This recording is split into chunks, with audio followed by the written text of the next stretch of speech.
All right, let's go. No more cars pulling in. Anybody new here today? First time? Oh, good. We've been doing this talk for a year now, I guess. And what we're trying to do is establish a seed library here at the Wheeler Library. And we're off to a really good start. If you haven't been there yet, check out the card catalogs. Fill out a form, take what you want, and hopefully by the end of the season you'll bring back something to contribute. There are lots of reasons to have a seed library, but one of the best ones is when you grow seed in a particular climate and you save it and you use it year after year after year, the seed adapts to that climate. And in terms of having a successful garden year after year after year, having seeds that are adapted to your specific garden can become really valuable. So that's one reason. Well, there are a few other good reasons to do it, but to me, that's one of the most interesting. The other one, to me, that's interesting is the fact that we are able to provide seed for people who may otherwise have limited access to it. And if you can grow your own food, it can change your life in a number of different ways. And if we can make that happen for some people, to me, that's really worthwhile. So last talk we did was about choosing what seeds to plant. This week, we're going to talk about how to plant them at this time of year. So the biggest challenge, obviously, it's going to snow tonight. And you never know what the weather is going to bring in New England at this time of year. So you have to start your seeds indoors. And the best way to do that is with something like these. These are referred to as flats. These are referred to as cells. Flats come in a number of different sizes. I happen to favor these. And these are 6 by 12, so we call them a 72 flat. There's 72 cells in this. They are all, well, not all, but almost all of them are 10 by 20 inches. So they fit into a tray. And I like to have a solid tray on the bottom, because then you can take these out, you can water the bottom, set this in, and the water comes up from underneath instead of top down. And the advantage to that is when you're starting seeds, right at that margin where soil meets air is where all kinds of, the stem of this really delicate plant is exposed to everything that's in the soil and everything in the air. And the big problem with starting seeds indoors is called damping off. Fungal problem. And it happens more often if you're watering from the top than if you're watering from the bottom. What happens is the seed will grow up. You'll see a little dark spot on the stem right above where the soil is, and it rots and the seedling falls over and it's dead. Nothing you can do about it. So watering from the bottom is generally a better way to go. You can set up your trays so you have a solid one on the bottom, and then a perforated one, and then the cells. And that makes it a lot easier. They're much more rugged that way. I like these because you can get about 3 weeks of growth. They're a little bit deeper than a lot of the ones you see at hardware stores. And the root will grow down that much more. Typically, when you start seeds, they've got about 1 week of nutrition in the seed itself. Then you get about 1 week of nutrition in your soil mix. After that, 2 weeks, a little bit past that, you probably want to either lightly fertilize them or transplant them into a bigger container. So I like these because you've got 2 weeks, maybe 3, before the roots actually start to reach the bottom and circle around, which is what you don't want to have. But I also have these that have 256 cells in them, which are That size, if you can see those. They're tiny. So if you were starting 256 seedlings in a tray this big, 10 by 20 inches, you've only got about 3 days from the time they sprout to the time you got to transplant them. And transplanting 256 quarter-inch cubes is no fun. It takes a lot of time. So if you start with something a little bit bigger, you're better off. There are the 3 tray sizes that I like are 128s, 72s, and 50s. But you can get everything from 256s, I think there's even a 288, and down to 30. 30 in a tray is like a 3-inch square. So that's going to last you 4 or 5 weeks before you have to think about them getting root bound. These are an alternative to plastic. I really like these. They're called soil blockers. This is the smallest one, and it just makes a little tiny cube. You press this into a moist potting mix, pushing it this way, lift it up, scrape it off, and you, in your flat, put it there, press the lever, and it pops out. What are these? 4 by 6, so 24 little cubes. This one, slightly larger. This is comparable to these actually in terms of the volume of soil that goes in here. You'll see there's a little dibble. This has a little dibble too. There's a little tiny dent in the side, inside the plate here. And once you make your little soil blocks, that little hole is where the seed will naturally roll in. These, you can change them out. You can take this round one out and put in square ones that are exactly the size of these ones. So you can build these cubes with a little hole in it and take each one of these and put it right into the next one. And the advantage of that is these cubes are growing discreetly in your tray. They're a little tiny bit of space, that much space between each cube is enough air to stop the roots from growing. So they'll grow out to the edge of the cube and they stop. They don't curl around, which is what happens with the cells. And because of that, and it's called air pruning, as soon as you pop those cubes into the next biggest one, or when you transplant into the soil outdoors, the roots automatically start growing out. Whereas with these, if you wait too long and they start to circle, the roots tend to continue to do that, and they get root bound even though they're planted outside or transplanted into another medium.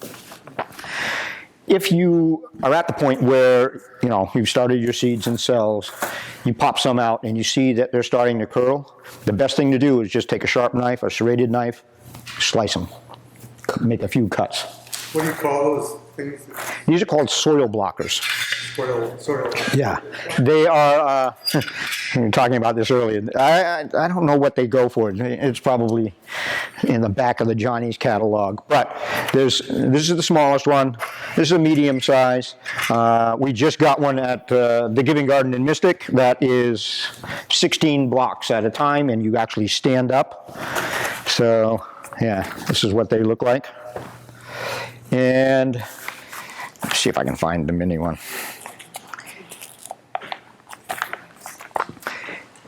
Yeah, the stand-up 6 is $200. It's something of an investment. Where's the 4? The 4 now, I got that 20 years ago, but the 4, this one's $32.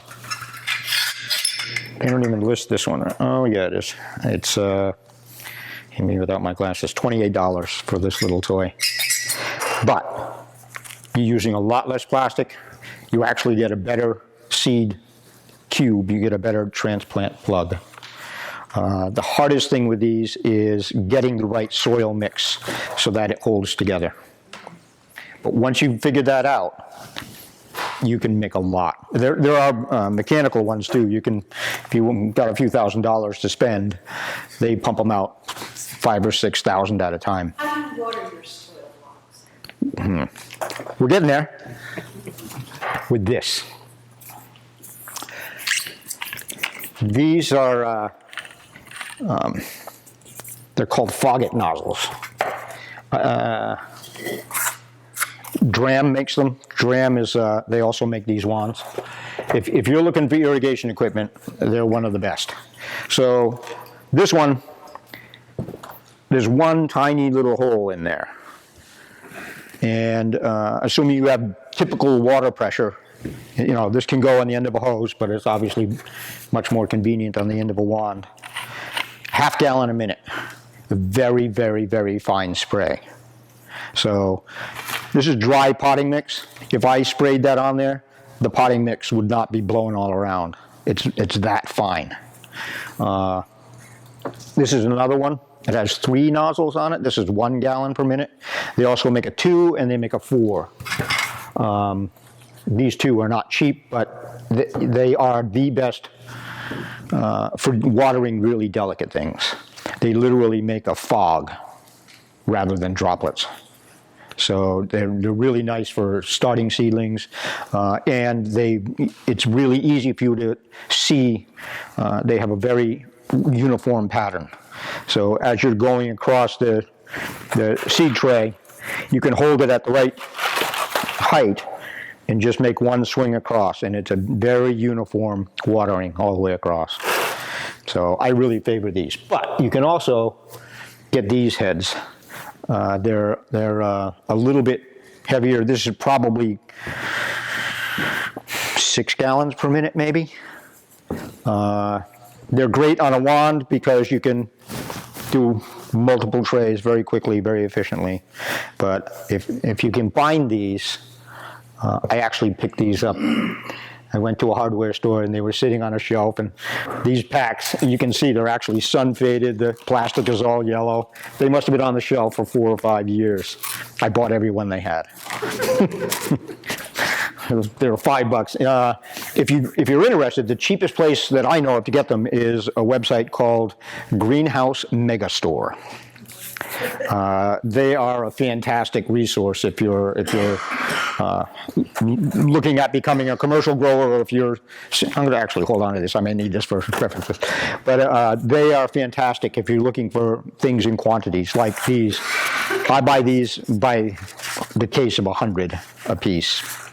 So it's much, much, much, much, much cheaper than going to any big box store, hardware store, or whatever. So if you're doing things in quantity, that's the way to go. We're having some discussions in the Community Garden Association about finding a way to buy things in quantity like this and then making it available to the members of the community garden. So stay tuned. We hope that happens. What else have I got here? These trays come from Fedco. These ones, if you get 2 years out of these before they start to crack, you're doing good. I've had these for almost 20 years. I have a few of them that are starting to crack, but they do cost a little bit more. But in the long run, if you're a serious gardener, that's the way to go. And these ones will fit inside, no trouble. And these have domes that are about this high. So if you like to use domes when you're propagating seeds, it's well worth doing. Domes are an advantage because they reduce the amount of watering that you have to do. The transpiration is kind of enclosed in that system. But again, the use of a dome means that you really have to monitor it because you can get damping off a little bit easier than if you have an open tray and watering from below or watering more frequently. The thing that affects germination the most when you're starting seeds is not water, but temperature. So when I first started, I bought myself one of these. You can tell I've had it for a while. So this is what's known as a heat mat. This is the old school variety. And you would plug it in. They now have thermostats that you can put a probe into the soil and it will turn it on and off as the soil gets to the right temperature. But the idea is that this would be plugged in and your tray sits on it like that. So it's not particularly efficient. The reason that they have that space there is because they hadn't really worked out the technology, and this can get too hot. So you waste a lot of heat and electricity with this old style. The way that you can get around that, if you find one of these, I'm not going to discourage you from using it, but the way to get around that little problem is you put it in a tray or one of those big plastic tubs, put sand on top of it, and the sand will make a nice level surface for one thing, but also creates a really nice heat sink. So it'll keep things a little more stable. I keep them on styrofoam. I now use, instead of this one, something like these. I actually just picked this up because the ones that I have are all working right now.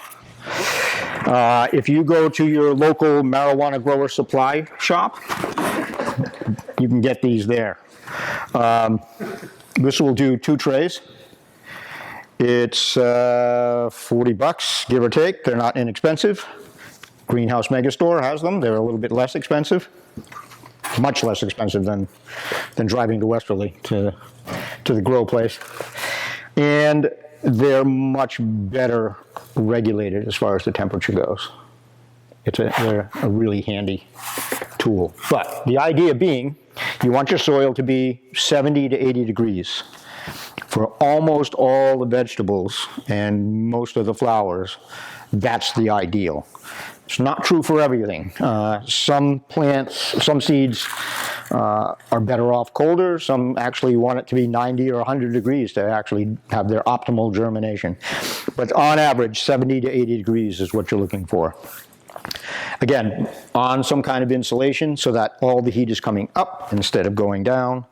And if you can create a little bit more of a thermal mass on top by putting it in a little layer of sand on top, all the better in terms of just keeping everything nice, stable temperature. There are, like I said, some thermostats that you can get, and you just take a little probe and you put it in one of the cells, and as the temperature gets up too high, it'll shut it off for a little while and turn it back on when you need it there. Filling these things.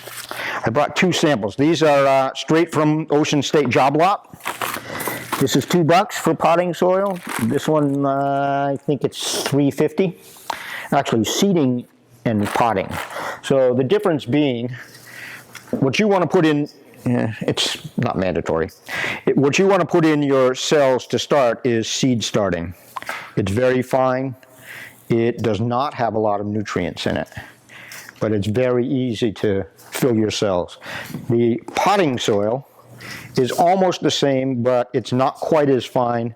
It's got these big chunks in it from compost, which is adding more nutrition. You can sift that out to make it a little bit easier to work, and it's definitely to your advantage to have it more fine when you're starting seeds. So that's the primary difference between these two. It's really less nutrients and a finer sifting. So which one do you want to use for? The seed starting one, the finer of the two, when you transplant. Okay. So you would start it in the fine, and once you get to the point where you know the roots are filling the cell to the point where they're actually holding it all together, then you would use the potting soil to put into your next container and then plug these into those. So filling these cells, basically what you want to do, this happens to be made for filling up cells, but you can just do it in a plastic tub. You can do it on sheets of newspaper, just something to keep everything under control.